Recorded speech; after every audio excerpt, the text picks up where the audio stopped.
Ще сметката ви за ток този месец? 89. Вие сте заедно.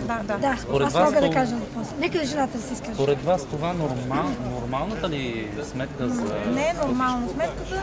Значи нека за 40 лева имаме повече. От другите месеци, които... От 34 на 89. Това е по защото те са получили.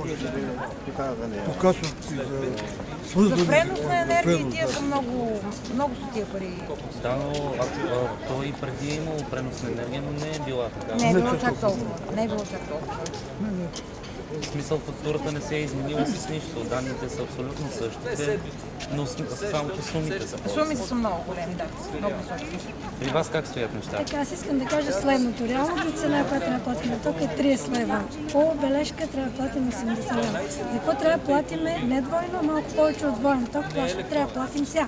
Взела съм си заплата, трябва да отидем да платим. Какво е това зелена, червена, бомбена, там светлина?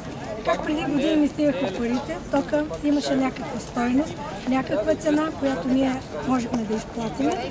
Така, понеже Северо-Западна България отреагира на времето да не е на 3 месеца, да е на месец и те какво направиха? Наложиха ни двойно да платим на ток. Това не е нормално. Не е нормално. И една държава го няма.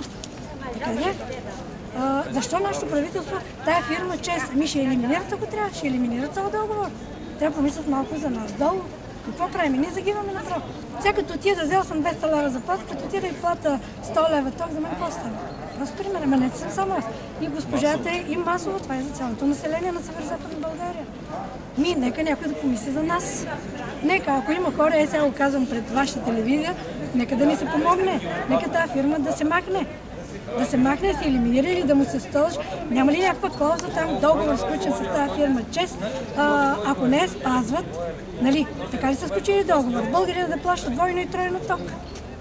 Моля, нека се вземат мерки. По този начин си изказах моя протест. Благодаря ви.